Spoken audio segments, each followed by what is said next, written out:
or you may too have had worried in the past yourself. So we're going to kind of look at about worry in terms of the elementary world.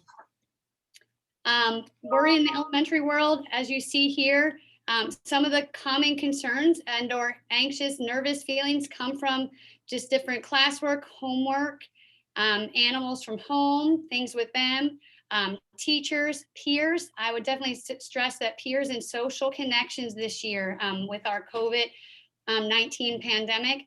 That is a big stressor for students this year and here at the school as well, because students are doing their best to try to connect. But some of the students are virtual and some students are in person, and we have to stay connecting with our classrooms. Students aren't able to connect outside of their class when they go to recess and things like that. So peer connections have been difficult this year, and we're trying to kind of work with students on that. Weather, safety drills, punishment and consequences, things like that. Reading and speaking out loud. Sometimes that brings concern for a student. Death and grief. Testing, quizzes, separation anxiety come into school. And with all the transitions and changes in our school schedules and things like that this year, you might see a rise in anxiety in your student at home. And then just sickness sometimes causes anxiety for students.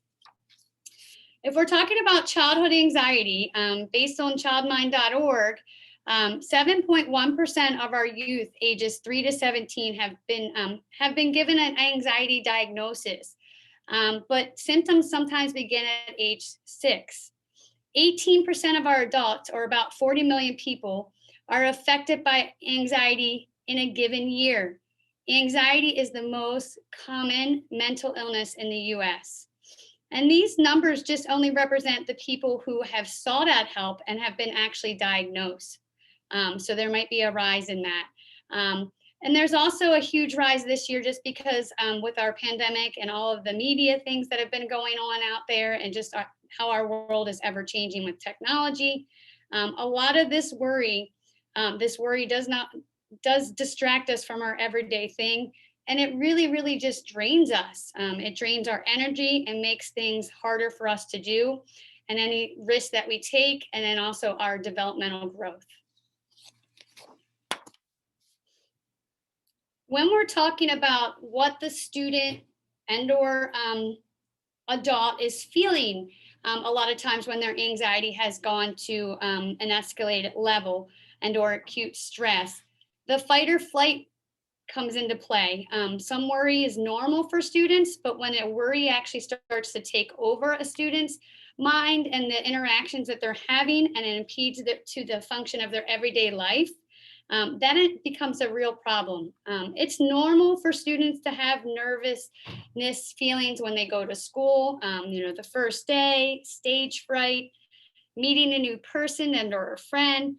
But when this anxiety becomes to a level where it starts to run the things that the students are doing, and it's an everyday problem, that is when we need to kind of seek additional support to try to help get to the bottom of what's causing that anxiety.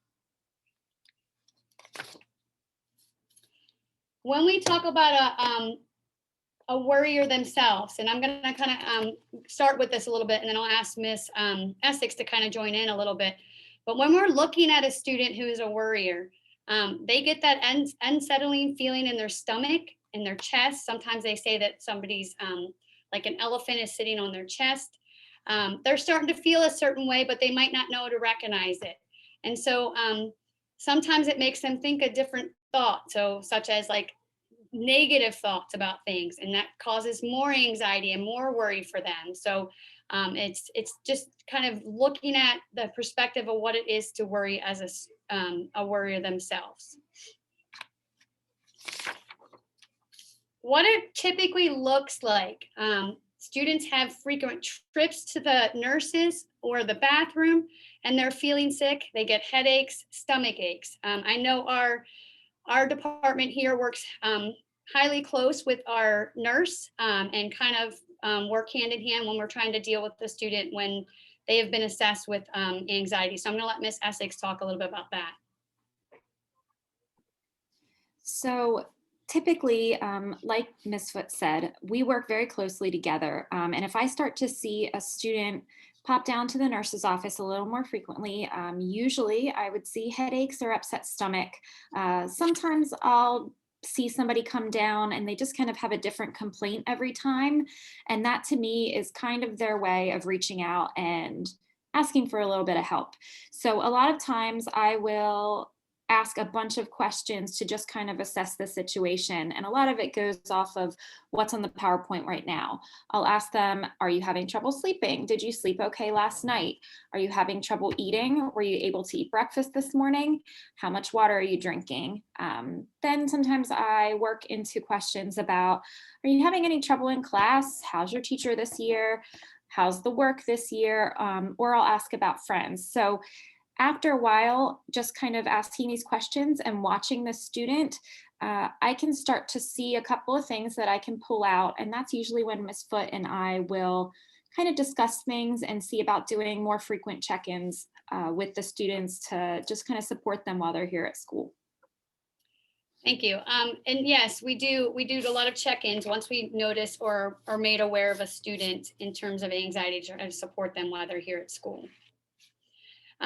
What it looks like on a student's plate these days. I know we talked a little about how changes have occurred since last year, for sure, with the pandemic, things in the news media. There are a lot of different worries that are basically that are on students' plate this year. And then, there's a like age of anxiety for students. They're facing many different challenges and stressors. These can be stressors within the family, stressors within the environment, media exposure, peer relationships, and social problems. Wanting to have that, juggling the responsibilities of their performance and how they're doing in school. So, what we're going to kind of discuss a little bit now is looking at the different strategies that may be helpful for you to work with your student on um, in the future. A lot of times we talk to students and try to find what the immediate trigger is, and then kind of go off of that to see how we can help them cope. Every student has different coping strategies that may be helpful for them and that might work for them.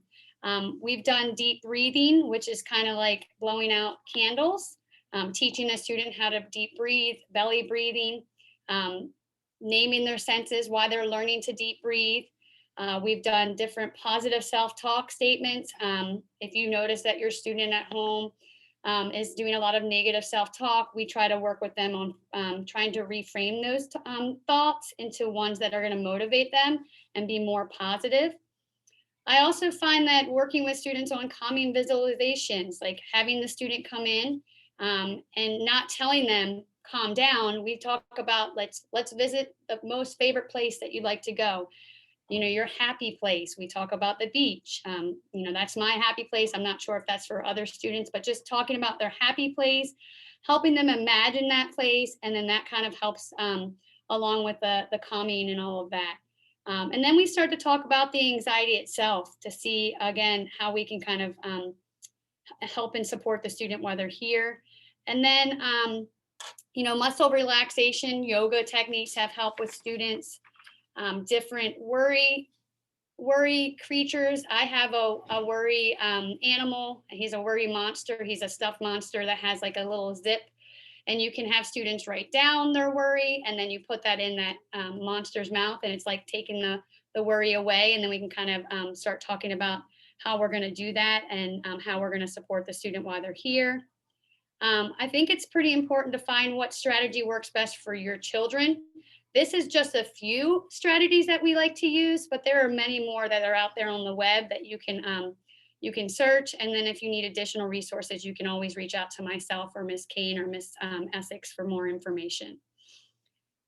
Helping kids conquer their worry as the adult, as their parents. Sometimes that's a worry for ourselves. We might have our own worries.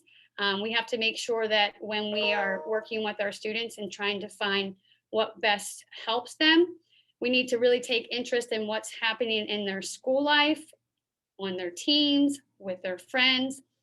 Also seeming to to making sure that we're asking about their worry if we recognize it, because you're probably the first person that may recognize it before the teacher or the staff member at the school recognizes. Parents usually recognize a change in behavior.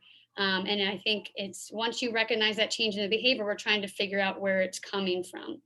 Have kids talk about their fears, um, helps them reduce their worries about those fears.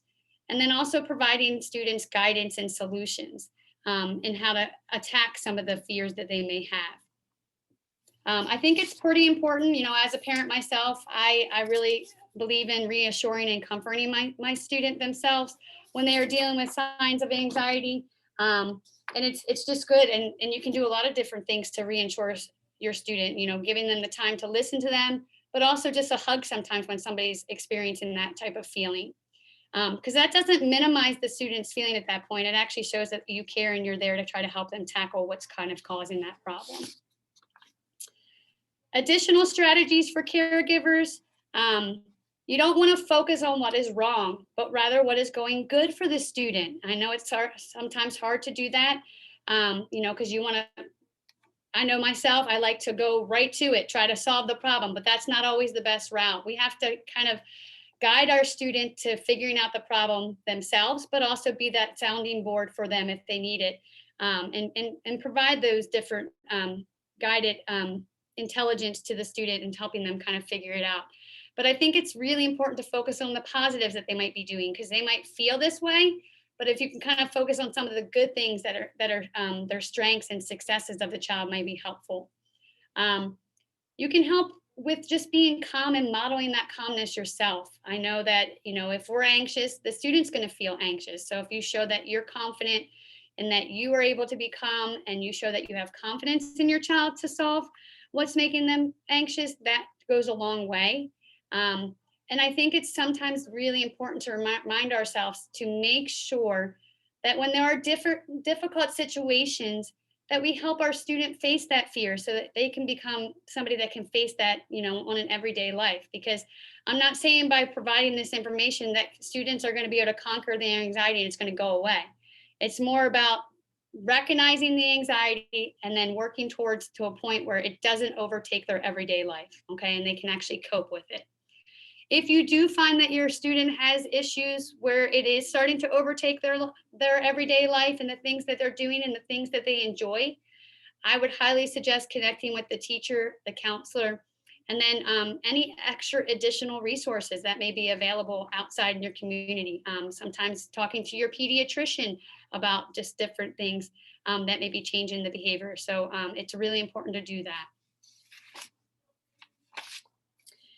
Here is a list that we provided for you, and there's a lot more books out there, but these are just different resources that you may want to have read with your child and or have your student read alone.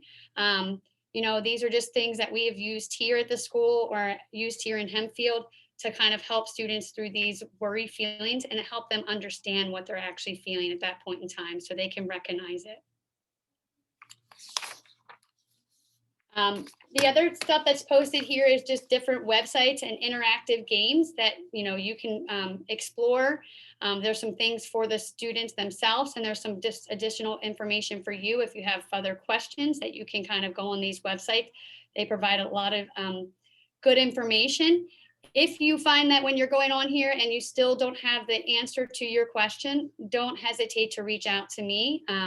My information is found on the website. You can always call our main office at 717-285-5501. And we will be happy to provide additional resources and or support for your student and make sure that we're able to check in with them too about those feelings. So we definitely want to thank you. If you're previewing this, we are here. This is a team effort. We are in this together to support the students and your children, knowing that, some days may be more challenging than others, but we want to make sure that they know that we are here and we want this to be a safe place for them to come and feel comfortable talking to the adults that are here to at school, that we can try to help them as well through anything that they're going through. We will continue to have sessions for our parents as months go on. If there is anything in particular that you as a parent or guardian